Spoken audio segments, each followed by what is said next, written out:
Welcome in to the 48 Minutes podcast on Believe. And this is Ross Geiger, the former NBA video coordinator, and I'm joined alongside Bruce Bernstein, our four-time Emmy Award winner, who spent more than 3 decades at ESPN producing NBA shows, SportsCenter, and soaking up knowledge from the best two panelists in the business. Also joining us, of course, is the 2-time Emmy Award winner, Michael Worldby Freer, who's a senior writer at Stat Factor, specializing in writing advanced statistical NBA reports for various announcers across the league.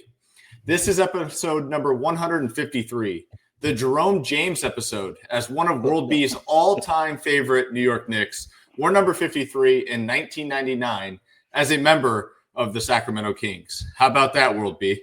Yeah, how about that? You know, if I ranked my all-time Knicks from bottom to top, Jerome James would start at the bottom. I'd be working my way up. He'd be slightly above Marvin, the human eraser Webster. I loved Marvin Webster. He got on the cover of Sports Illustrated once. That's right. Nice. There's a nice fun fact for you, and nice response there, Worldby. Well, fellas, let's get right into things as we had an exciting weekend of NBA playoff basketball.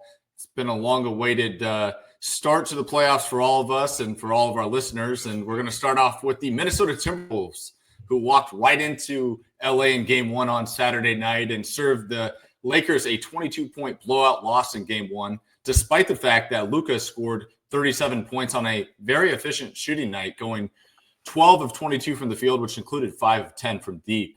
But no one was more efficient than Jaden McDaniels. Maybe this should be called the Jaden McDaniels game, as he dropped a surprising 25 points on 11 of 15 shooting and a perfect 3 for 3 from behind the line. So while McDaniels had such a surprising performance, was this just a one-off game, one loss for the Lakers, or should Laker fans be concerned, Bruce?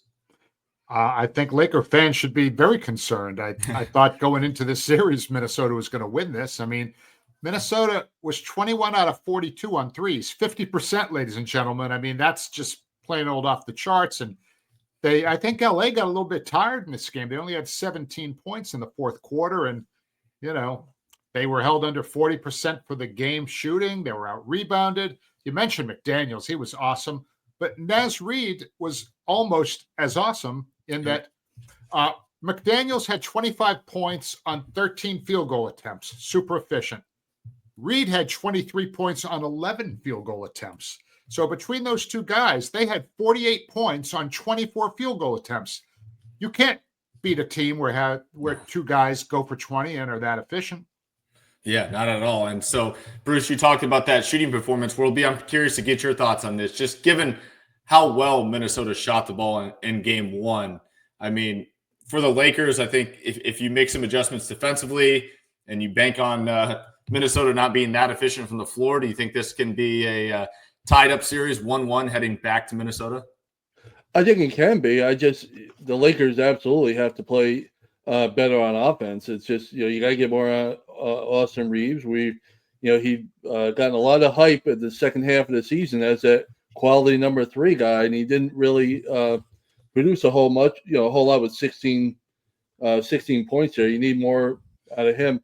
The Timberwolves defense it wasn't where the level was last season, but they're still a top 10 defense. Here's the thing about Minnesota. They really picked it up at the end of the year. We saw them play so much better at the end of the season. And if you talk about in terms of efficiency, teams that were top 10 in offensive and defensive efficiency this season, you had 4 teams, and you had 3 of them everybody can name. It was the Cavaliers, it was the Thunder, it was the Celtics. The 4th team was Minnesota. Mm-hmm. So I know, and by the way, we talked about this before this playoff start. They finished just one win behind the Lakers. So I know there was one's a 6 seed and one's a 3 seed, but it's just one win. So it's not the greatest disparity in terms of competition. Minnesota is playing like a team that looks like, I don't know they can get back to the Western Conference Finals or anything like that, but they certainly look like a team that wants to and is capable. Yeah, no doubt. I think the thing that stood out to me in this one, especially just taking a double check back and looking at the box score here, is the fact that LeBron James played 36 minutes, didn't have one personal foul, which is, pretty much the norm with him since they don't call fouls on King James that often. But he only shot 2 free throws. I think he's got to be a little bit more aggressive, try to get those bigs like Naz Reid, Bruce, who was hot in this one, in some foul trouble. He's got to force the issue here, force the refs to make some calls, get to the foul line a little bit more than just one trip for the entire game. I thought just his lack of aggressiveness really hurt the Lakers' chances in this one, because the best thing that Luka and LeBron can both do is penetrate into the lane, draw contact. They can finish through contact, and I think they're also going to pick up some more fouls. So I'd like to see them be a little bit more aggressive on the offensive end and not settle for step-back jumpers. But again, let's give some credit to that Minnesota defense, because that's easier said than done to get into the paint.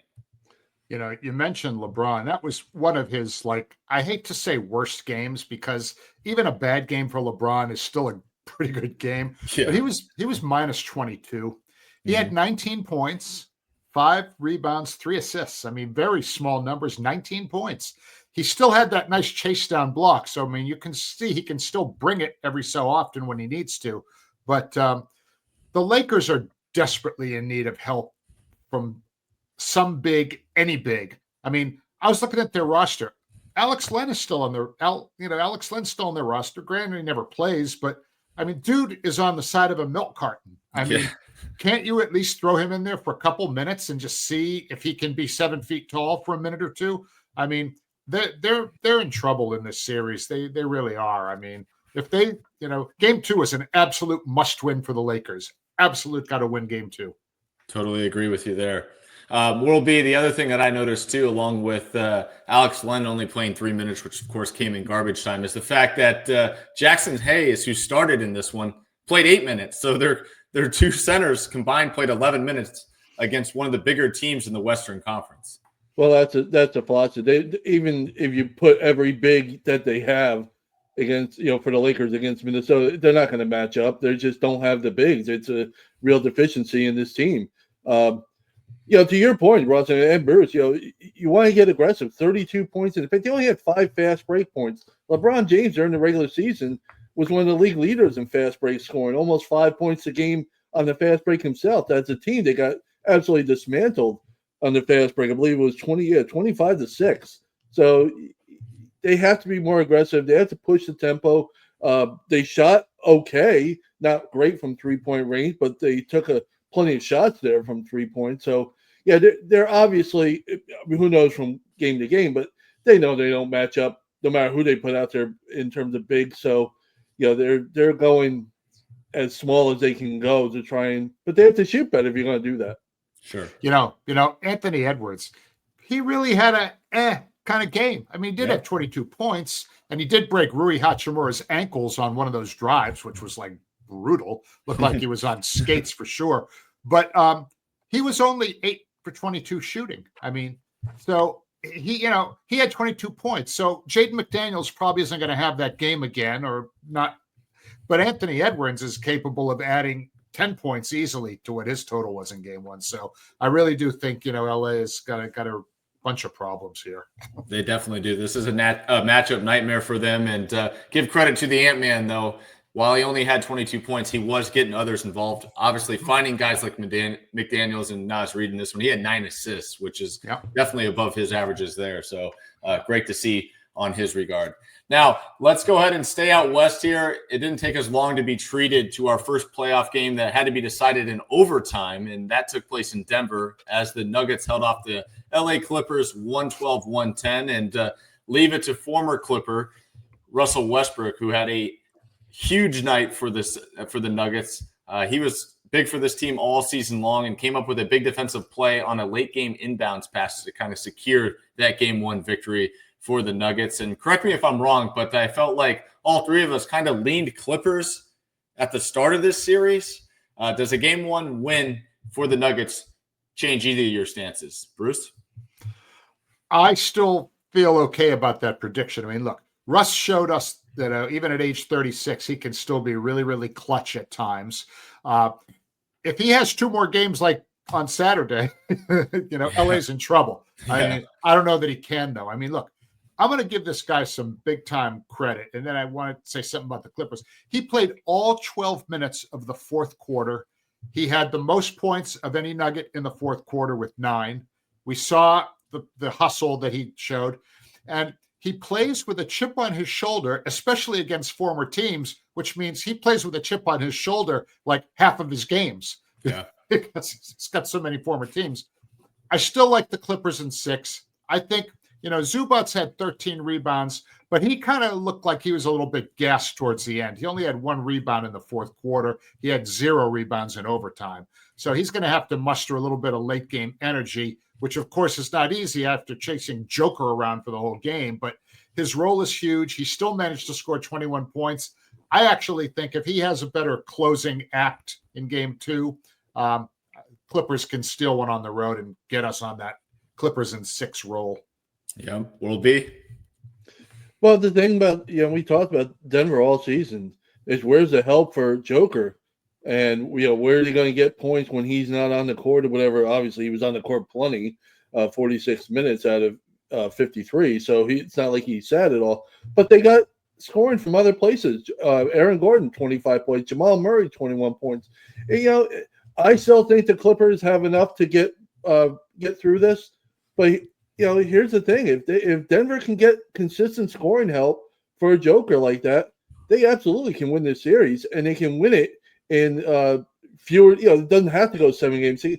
They get help like this. They can win this series. They can win it, I don't say easy, but they can win it in about 5 games. I mean, they get the help that we've been waiting for all season consistently.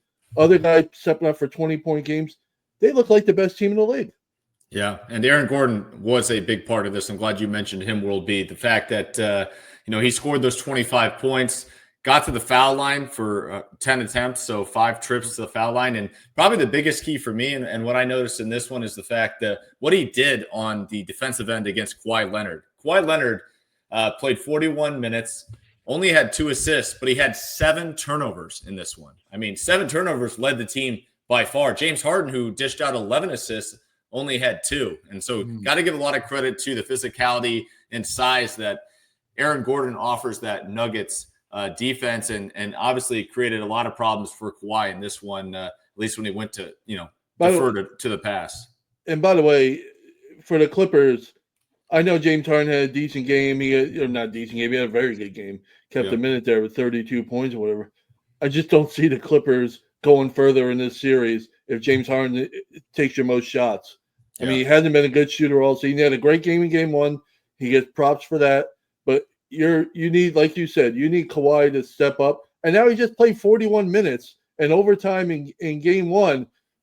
We saw him ramp up the minutes at the end of the year. He was taking this seriously. He played a lot of time, spent a lot of time on the court, played in back-to-back. We hadn't seen that in a long time. First time all year came in April. So now we got another game 48 hours later. Let's see how he responds to that. And, if he's capable of coming up with a nice bounce-back game. If he comes back with a bounce-back game, the way he looked this season in the, second half of the season, I think the Clippers can get a win in Denver. Yeah, and I think if they were able to tie up this series heading back to Los Angeles, things are kind of shifting back into the Clippers' favor, believe it or not, even after losing game 1. All right, now that we've gotten both game 1 LA losses out of the way, let's turn our attention out east as the Indiana Pacers certainly handled business against Giannis. And I guess I'll say the Bucks in game 1 as they won 117-98. I said I guess maybe with the Bucks because it just seemed like Giannis showed up. A lot of his teammates ended up not really doing much in this one. I mean, the rest of Milwaukee core players could be seen on the side of a milk carton, as you like to put it there, Bruce. I mean, this sure seems like it's going to be a very short series unless Dame fully returns to prime form or someone on the Bucks decides to step up and kind of help Giannis. What were your big takeaways, Bruce? Well, Kyle Kuzma had a stat line that was very, very similar to mine on Saturday.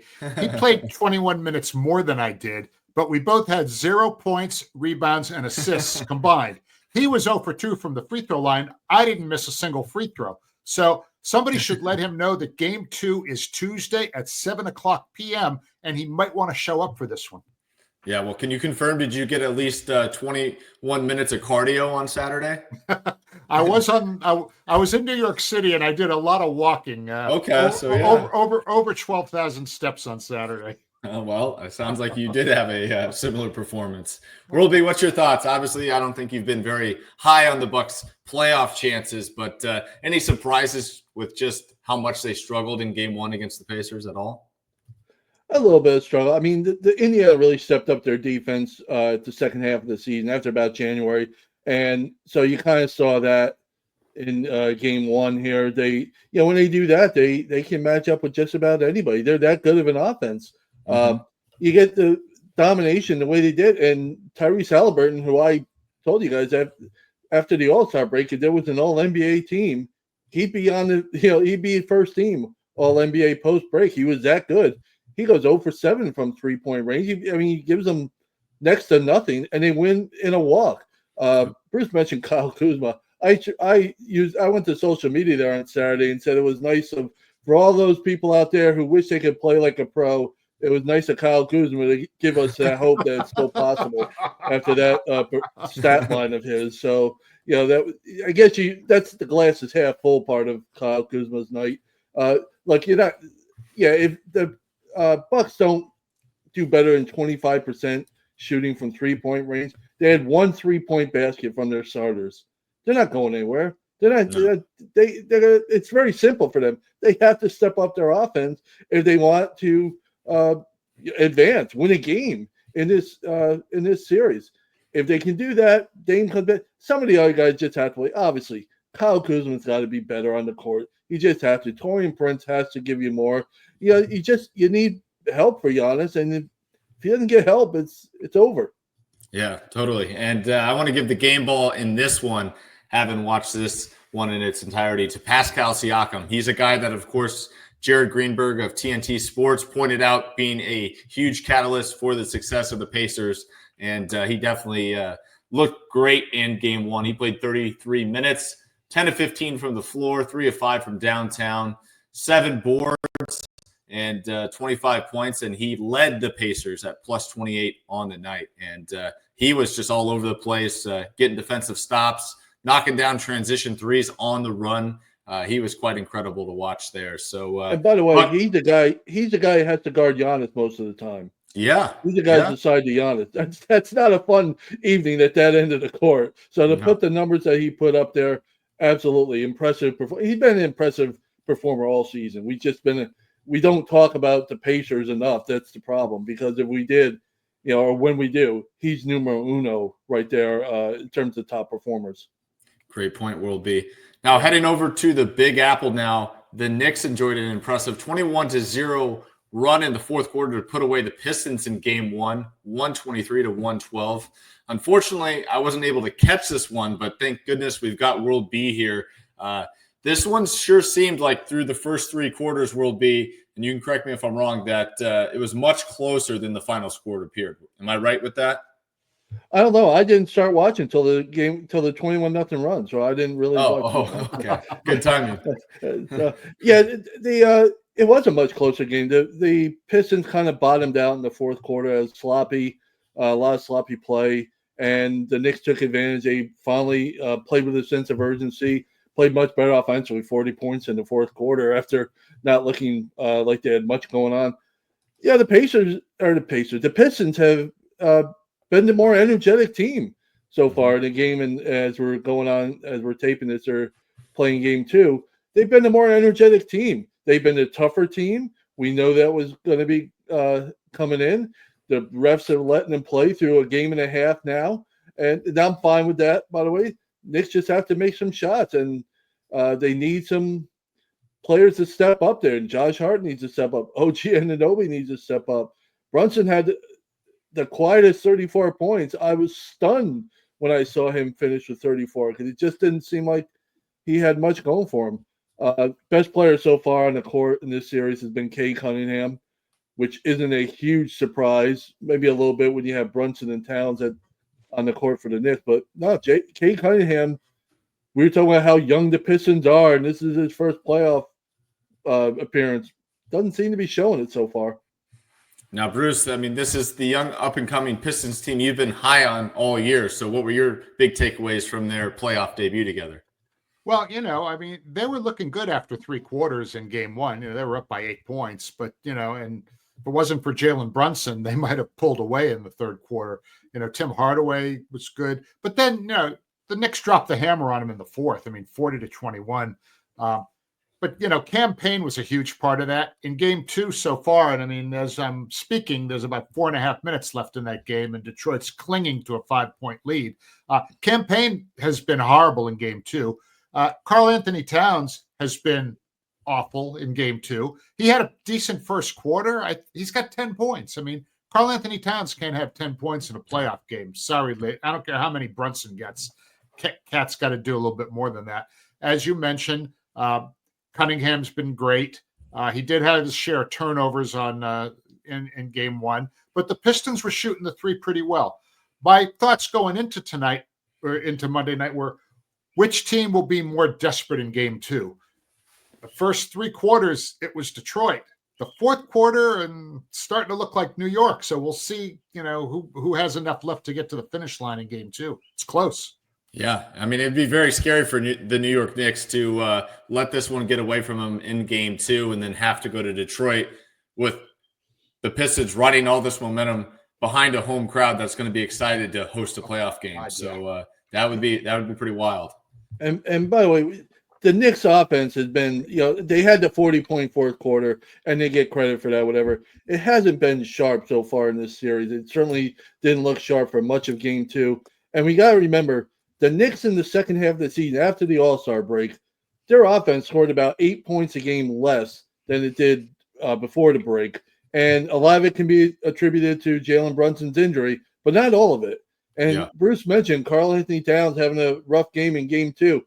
You want to see what it's like to be, the difference between the New York media and, say, the Detroit media or Atlanta or Charlotte media. Watch the media get on Karl Anthony Towns. If he has, they don't win, it's 1-1. He has a lousy game. He's the guy they brought in the trade over. They ran Julius Randle out of town because he couldn't come through in the postseason. And Karl Anthony Towns, it's a different animal playing in Minnesota and playing in New York when you have the pressure and it's on your shoulders. So let's see how, if they don't come back and win game two and it's a 1-1 series and Towns has to answer all those questions the way Julius Randle had to for a couple of years. Let's see how that turns out for him.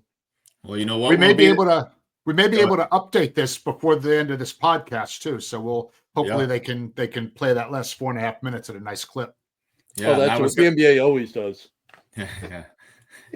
And I was going to say here, they might run them out of town if the New York Knicks do not have a successful playoff run, because word is Kevin Durant might be headed to New York, and obviously you got to make some salaries match there. So maybe they send Cat packing to Phoenix to buddy up with his good pal Devin Booker in Phoenix.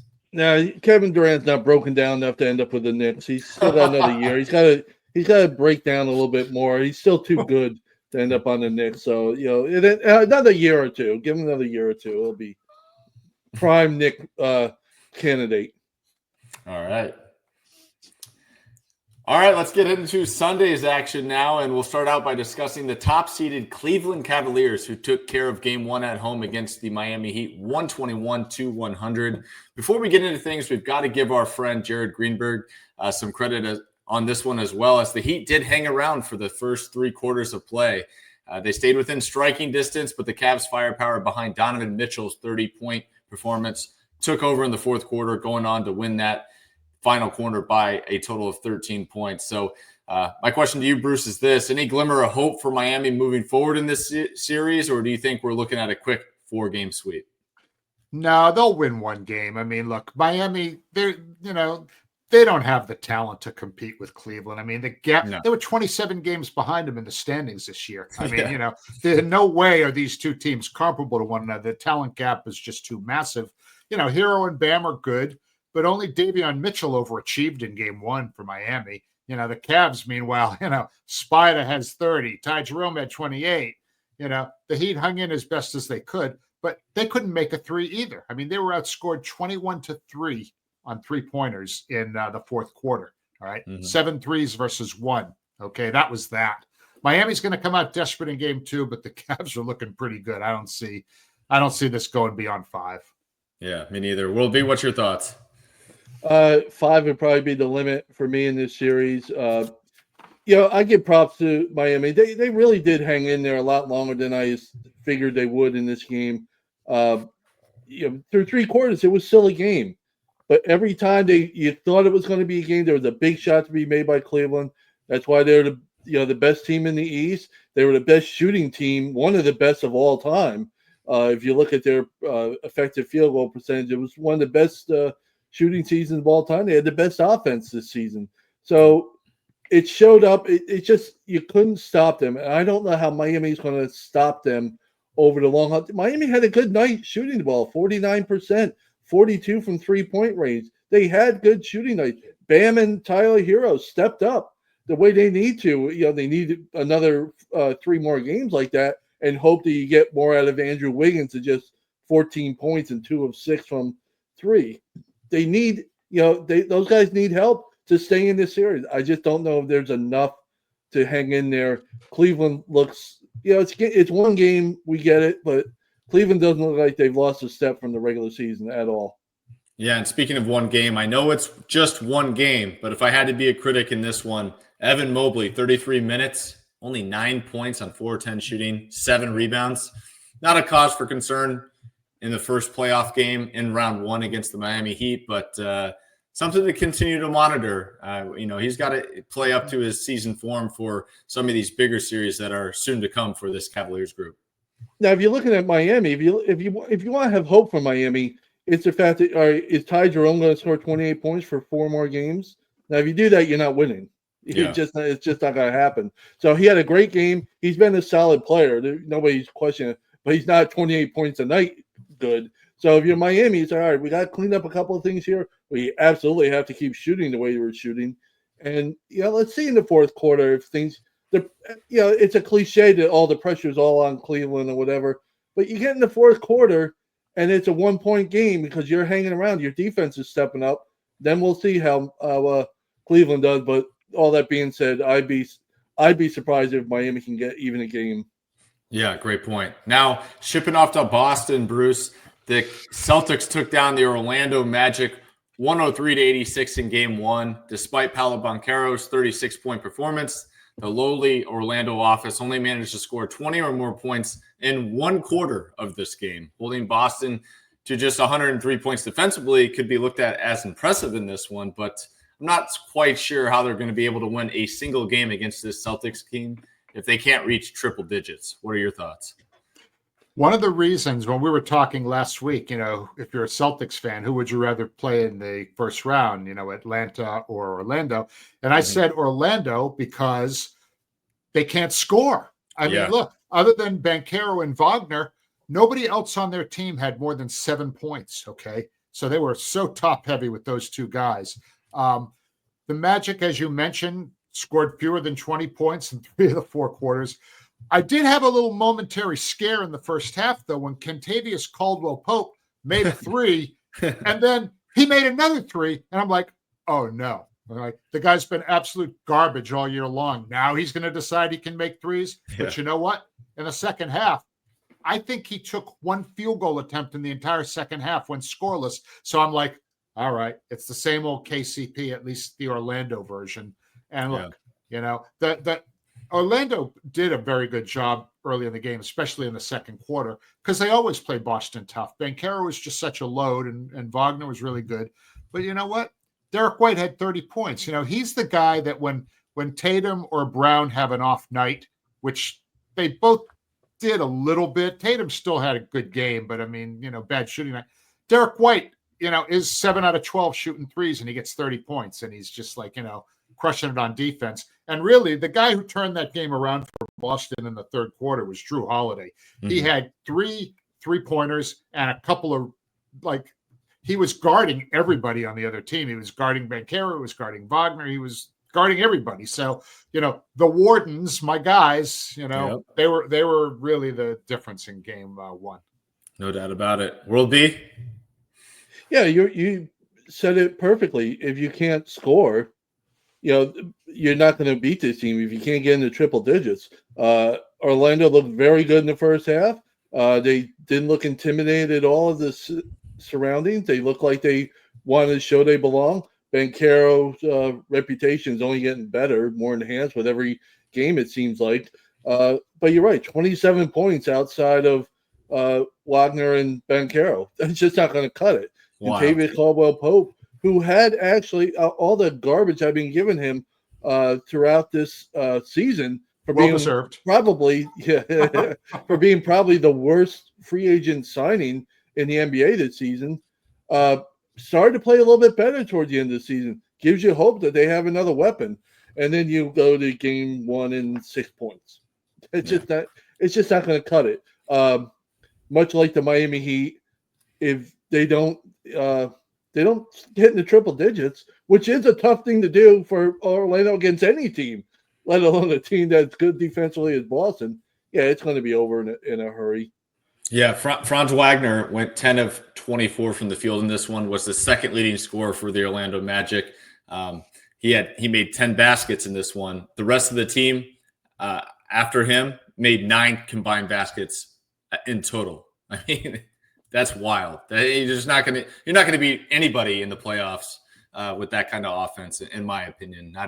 Especially not the defending champ. They need KCP to be a player. They just need him. They need him to get to 20 points. They need scoring from somewhere else. Or Cole Anthony, who wasn't really a factor. We've seen him. We've talked about him in the last few weeks. He's had some big moments for this team, and he really didn't get anything out of either two. And if you can't get a third scorer somewhere, maybe a fourth scorer, they're not going very far. No, I think Orlando, they're not going to go quietly though, because they are a hard playing team. They are big. Boston absolutely needs to keep taking them seriously. And I still would not be shocked. You guys would be, but I would not be shocked if this thing went 6 games. I think it'll probably go 5, but Orlando does a nice job guarding that 3-point line. So they could definitely force Boston into 1 or 2 off nights shooting those threes. So Boston, it's a good opponent for them if they expect to go all the way to the finals again, because they will be tested in this series, but I don't think seriously threatened. Yeah. Well, I'll tell you what, you guys know I'm the big Magic fan among the 2 of us here, 3 of us. But if the series does go 6 games or whatever, that's on Boston more than Orlando. I like Orlando. Their defense is stellar. They play, as Bruce mentioned, they really play hard. And I'm a huge Jamal Mosley fan. I love the way they respond to him as a coach, as players and coaches. But if the series goes 6 games, that's an indictment of Boston. It's not a credit to Orlando. Unless they step up and start scoring 115, 120 points, then Orlando will get the credit. But at this moment, right now, if it goes 6, that's on you, Boston. Yep. All right. Well, let's go ahead and first briefly touch on the worst game 1 matchup of this weekend. I don't think there's any debate here on this. The Oklahoma City Thunder absolutely destroyed the Memphis Grizzlies 131-80. A game that was over by halftime in all respects. I mean, the Thunder were up 32 points at the break. On a scale 1 to 10, with 10 being most surprised, Bruce, how shocked would you be if this series wasn't a Thunder sweep at this point? Again, I almost never predict sweeps in series, because, Memphis was not a terrible team, but I don't know how they're going to put up points against that defense. No. I mean, the defense of the Grizzlies, I'm going to give you 2 numbers here, okay, that I found impressive. Alex Caruso was scoreless in the first half. But when he was on the court, he was a +30 in the first half. All right. Cason Wallace had 2 points in the first half. Okay. He was a +27 in the first half. So those 2 guys just, borrowing the handcuffs from Derek White and Drew Holiday, locking guys up. Every OKC player played fewer than 26 minutes in the game. So, I mean, no fears of fatigue or anything. But my heart goes out to poor Desmond Bane. Okay. Desmond Bane played just over 27 minutes in this game. He was a -51. Oof. That's rivaling Scoot Henderson earlier this year. I know he had a bad plus-minus game around that same range. World B, any thoughts on the Grizzlies Thunder series? Well, to add to Bruce's point for a second, when it comes to Desmond Bane, you think it was bad in game one. You know, he's played 3 games in Oklahoma City. Oh no, he's a minus 100 in 3 games in 88 minutes on the court. The Grizzlies have been outscored by 100 points when he's been on the court. It's just been a bad time. You know, it's the crazy thing is they did not get a good game from Jalen Williams.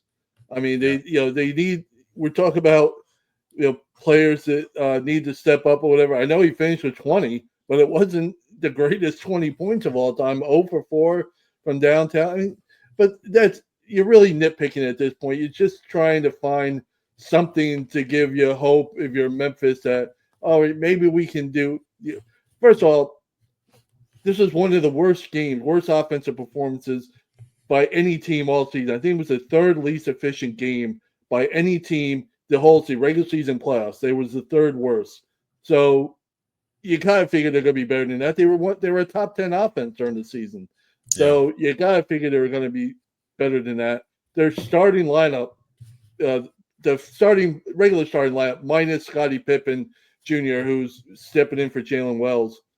For the other 4 starters, on the court for 8 minutes, they get outscored by 14 points. It's just, all it took 8 minutes.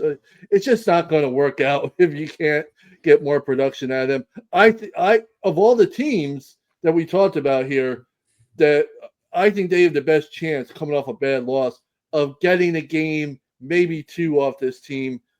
Probably not more than a game, but they obviously can't play like they did in game 1. It's just going to be, it'll be over in 3 games.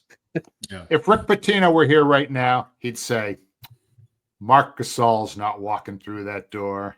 Nope. Zach Randolph's not walking through that door. Even Tony Allen's not walking through that door. It's just, good luck, fellas.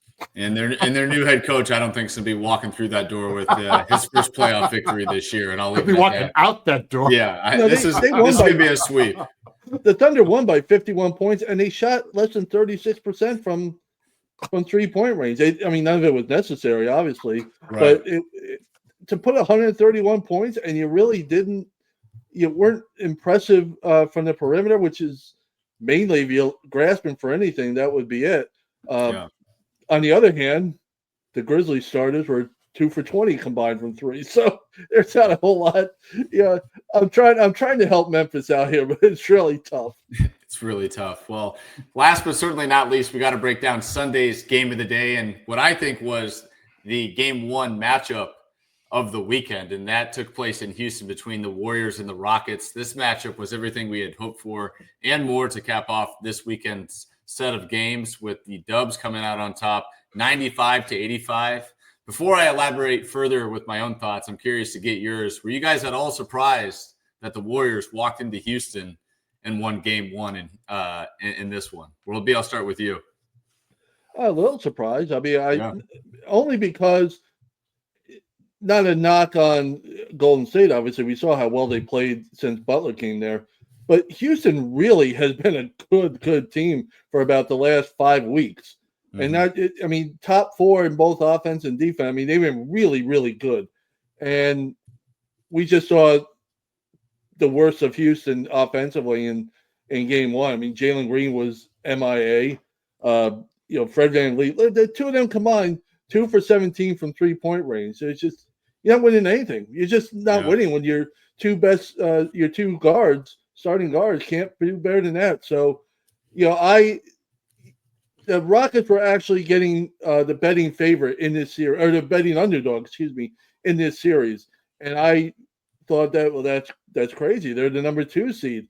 How can they? I'll take plus money on the Houston Rockets. And now I'm obviously after one game looking silly like this, but they're a team that can obviously, I think they can bounce back. Well, they'll need to, but I think they can bounce back and get this series even. Yeah, Bruce. I expected so much more from the Rockets, but as World B just said, they do have a chance to redeem themselves in game 2, which they better, because if they lose game 2, this series is, how do you spell it? OVER. Okay. Yes. Houston loses game 2 at home. You can put a fork in them. The game was really decided in the second quarter when the Dubs outscored Houston by 16 points. Houston had more turnovers than buckets in the second quarter. 7 turnovers, 6 buckets. All right. Only 2 Houston guys even scored in the second quarter. Alpi Şengün had 8 and Dylan Brooks had 5. Meanwhile, playoff Jimmy was cooking, as was the chef. 56 points between them. Jalen Green, as you mentioned, he and Van Vliet combined to shoot 7 for 34 overall. You said 2 for 17 on 3. They were 7 for 34 from everywhere. The Rockets team made just 6 threes and shot just 39%. So, yeah. And, oh, by the way, Houston couldn't even make a free throw. They were 11 out of 20 from the line. So, really, I mean, all they really need to do to win game 2 is, get better at everything on both sides of the ball. Yeah, that should be easy. I want to give credit, though, real quick here to Steven Adams, who was tremendous off the bench for the Rockets. Really stood out if you watch this game. I mean, his toughness, his size, his strength. One of the big advantages for Houston against the Warriors in this matchup. I thought he did a tremendous job, grabbed 12 rebounds, and 5 of those came on the offensive side. That kind of gave them a second chance on all those misses from the guard play and the shooting of Van Vliet and Jalen Green. But Will B, you've mentioned it all season long, your concerns with Jalen Green as kind of a go-to playmaker, scorer for this unit. And we saw it in game 1 here on the negative side. It's like, if he's not shooting the ball well, it's really, putting a damper on this team's chances. And, I think you got to be a little concerned moving into game 2. How does Jalen Green bounce back and respond in game 2? Because if he can't find his shooting touch, the Rockets are in some serious trouble scoring. I totally agree. I've given him a lot of grief over the years here because of his shooting. And this year he had his best season shooting-wise. It still wasn't, terrific, but it was much better than it was a career year from a shooting standpoint. Yeah, they're not going to do anything if he's there 0 for 4 from three-point range and just 7 points overall. You expect him to come back. He's too good of a player to be 7 points a game. Yeah, I suspect he's going to come back. The one thing that Houston did well in game that we should have known was going to happen, especially in this series, because they have a decided edge in the bigs department. 22 offensive rebounds. Granted, there were plenty of opportunities, but they got them too. They absolutely dominated the offensive glass over Golden State, but they only had 22 points on second chance points on 22 offensive rebounds. That's got to be a little bit higher in order to make up for the obvious lack of shooting. So if they can do a little bit more productive, be a little more productive on second chance opportunities, it sounds silly when you have 22 points. That's a good number, but they absolutely 22 offensive rebounds. They need to get you get out 22 offensive rebounds. You need to get into 30s in second chance scoring, and that would have given them a shot. Look, they were in the game in the fourth. They battled their way back. They were in the game in the fourth quarter. He just got when you need buckets, there was nobody to really put it in the basket for them. Yeah, no doubt. And this is definitely the game 2 I'm most looking forward to. Probably the series that I'm keeping the closest eye on, just because it's going to be such a back and forth battle. 2 teams really duking it out here for the edge in this one. But speaking of game 2s, fellas, the Detroit Pistons hung on to a 100-94 victory at Madison Square Garden in game 2 here tonight. And they were led by Cade Cunningham, who had a nice triple-double, 33 points, 12 rebounds. I guess he didn't have a triple-double. My apologies. He had 33 points, 12 rebounds, just 3 assists. But any initial reactions just hearing the news? I'll start with you with the Knicks falling in game 2 at home. Yeah, I think Detroit cheated. I just don't know how yet. I haven't figured that part out, but I'm pretty sure they cheated. Okay. No, it's the Knicks offense, 94 points at home. That's not going to get it done. They absolutely have to do a better job on the offensive end. I didn't think they made less than 30% of their 3-point shots, 42% overall. Yeah, you're just not going to win with that kind of production. Karl Anthony, as Bruce mentioned earlier, Karl Anthony Towns, 10 points. Now let's see what. Now that I mentioned it, let's see what happens. Now he's going to answer question after question for a couple of days. Hey, can you come through in the playoff? That he's never really had a standout offensive performance. Offensive. We don't remember where the big Karl Anthony Towns moments in the playoffs. His history with Timberwolves, it's not there. This is one of those opportunities for him to step up, and he's going to do it under the lights of being a New York Knicks, where everything is magnified, where you get asked the same question 10 times over, and let's see how you respond. Can you handle that adversity? Yep. They just got worked tonight by Detroit. They really did. They got out-rebounded by 14 rebounds. Detroit took 15 more free throw attempts than New York. Detroit was the more aggressive team. As you mentioned earlier, World B, the referees were letting those guys play. Detroit definitely, that favors them. And, earlier when we were talking about this game, we were wondering what was the deal with Isaiah Stewart. It was a DNP CD. So JB Bickerstaff didn't even use him tonight. He could have, but he didn't. So interesting. I wonder if there's a story behind the story there. But New York, New York's got a problem. And I think we both sort of thought this could happen, because I think all of us were saying Knicks in 7. And, when you have the home court advantage, and you lose one of two, they really, I think in game 3, they'll come out strong, but, they got a lot to overcome here. They got to toughen up. If New York wants to win this series, they got to toughen up. They got to match the intensity of Detroit. They got to match their toughness. The energy level of Detroit so far has been the real thing that stood out to me, and Kate Cunningham being difficult to stop for anybody there. But it's a silly cliche to say they wanted it more, but they look like they want it more right now. Yeah. And one quick observation from me, Bruce, I'm glad you pointed out kind of the rebounding situation in this one, is the fact Dennis Schroeder, a guy that you talked about his level of importance for this Pistons team, 20 points off the bench in 29 minutes, 6 of 10 from the field. A tremendous night for him. He had 20. Malik Beasley chipped in 9, and Paul Reed had 6. As for the Knicks, they only had one bench player score in this one, Miles McBride with 8.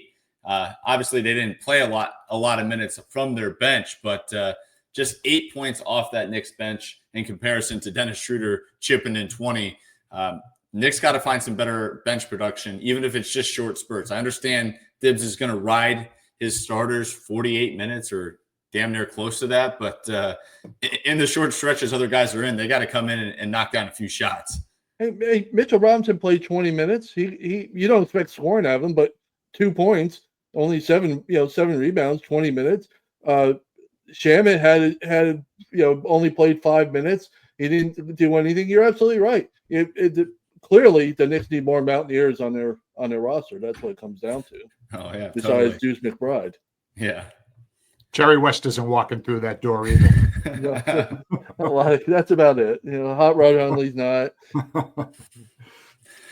All right, let's go ahead and get to our 2024-2025 NBA Awards finalists that were announced on Sunday. And just want to quickly, as we wind down the show here, review each category and chime in if any of the 3 final candidates came as a surprise, or if there are any guys that were left off of this. But starting out with MVP, we have SGA, Jokic, and Giannis.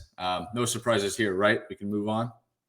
All I can say is that if there were any justice in the world, SGA and Jokic would tie for MVP with the identical amount of votes so they could both win. Oh, boy. I don't know if that's going to be happening this year, but I think not. Those are pretty accurate. All right, now next up, we've got the Rookie of the Years. It's Stephon Castle, Zachary Richeche, and Jalen Wells. World B, any surprises with that top 3 list? I wasn't surprised. I was happy to see Jalen Wells make it, because he missed so much of the end of the season with an injury, but he was so impressive. Zach Edey was the big name for them coming in, and it was Jalen Wells that was a real big difference maker in that lineup for them. He really made things work out. And I'll say this, Richeche was really impressive to me in the second half of the season. I know it's looking like Castle's going to get this award, and that's totally fine. He played very well in as the season went on, but Richeche was really, really good for the Atlanta Hawks towards the end of the season, and I was really impressed with him. Yeah, we'll have to see if he can end up spoiling Bruce's Rookie of the Year pick, Stephon Castle. Next up, we've got Most Improved Player. That is Cade Cunningham, Dyson Daniels, and Ivica Zubac.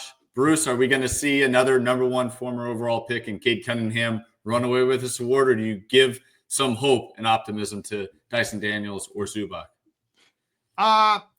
Cunningham should win out of those three. I mean, Zubac was really good, but, he was a little bit better than he's been in previous years. He wasn't enormously better, although his rebound numbers were up a lot this year. And, he's really become somebody that I admire a lot as a player. But, I mean, I still feel like, Cunningham deserves. I mean, look what he did in this series against the Knicks so far. I mean, not that it counts towards that. It doesn't, but it just shows where he's at. Yeah, totally. All right, we'll be our numbers guy here. Let's get to the Defensive Player of the Year. We've got Evan Mobley, Dyson Daniels, and Draymond Green. Any surprise with Green being thrown in the mix? Do you think Jaren Jackson Jr. should have made it? Well, I've never been as big a fan of Jaren Jackson as a defensive guy as everybody else. I know he's a very good defensive player. I just don't get as much of it as other people do. When's he going to grab 10 boards a night for his size? Never. When's he going to block 4 or 5 shots a night for his size? He does a great job. I'm not really trying to be critical. So I'm not totally – there's been a big campaign to have Draymond Green be a finalist for this award, if not try to win it with Wemby being sidelined. So I get him being on there. I would like to see Dyson Daniels win this award. I don't know if he can for 2 reasons. Obviously, guards get really shortchanged on this award. And number 2, I know he had all this great numbers defensively, steals and whatever. The Hawks are a horrible defensive team. Yet at the end of the year, giving up 145, 140. I can't really give it, not the same reflection on Dyson Daniel, but I can't really give him a defensive award on a team that gives up 140 this game, 150 another game. It doesn't seem to work that way. So I think Evan Mobley should come away with this award. When I see those 3 guys side by side as the 3 finalists, I say Mobley's going to win this by a comfortable margin. All right. And Bruce, we've got the 6th Man of the Year award candidates. It's Malik Beasley, Ty Jerome, and your own Peyton Pritchard here. Who do you think wins that? I think it's going to be Pritchard. He's kind of been getting all the hype and the shine all year long. I mean, obviously the Celtics are on TV more than any other team, and everybody knows their guys. And Peyton Pritchard, quite honestly, I mean, set a record for most 3-pointers by a reserve. Pretty good for, an undersized guy on a team where he's about the 7th best player. But yeah, I think it'll be a close call. But I think Pritchard's going to win it with Beasley number 2 and Jerome number 3. All right. And lastly, for the both of you, Coach of the Year, we've got Kenny Atkinson, JB Bickerstaff, and Ime Udoka. Any problems with Mark Dagnall not being a top 3 finalist, given the fact the Thunder had the best record in the league this year? World B? I kind of have a little bit of a problem, but then you look, who are you going to knock off? Yeah, I think the list is pretty accurate. Coach Udoka is going to give him the boot. Number 2 seed out there from not even being in the playoff. The way they turned him around this season. Kenny Atkinson, I mean, in 1 year, he takes a good Cleveland team and makes them great. Yeah. And then JB Bickerstaff, who got the short end of the stick in Cleveland, and turns around Detroit for their first playoff appearance in years. So I get it. It's a little difficult to knock one of those guys off to put him on there. Dagnall is a victim of his own success. They won 57 games last year. They bumped it up to 68. Super impressive. But, they were already considered the best team in the West going into the season. Cleveland was not. Okay. Yeah. Houston came up to 52 wins. I mean, what was the over-under preseason? Like 43 for them? Something they way overachieved. And, JB Bickerstaff, same deal with Detroit. They more than tripled their win total. So Dagnall, if Dagnall's team had won 47 last year, he probably would have won it this year. But, that's what happens. And by the way, if there's one coach who's not on this list that you could make a strong case for, it's Ty Lue over with the Clippers. Yeah. I mean, we all laughed at, we talk about it all the time. We laughed at that team before the season started. We did. and he gets them to 50 wins. Yep. Great point. Well, with that will do it for this edition of the 48 Minutes podcast here on Believe. Thanks for tuning in, and we'll be back with you next week to be sure you're up to date in 48 on all things around the association. Take care, everyone.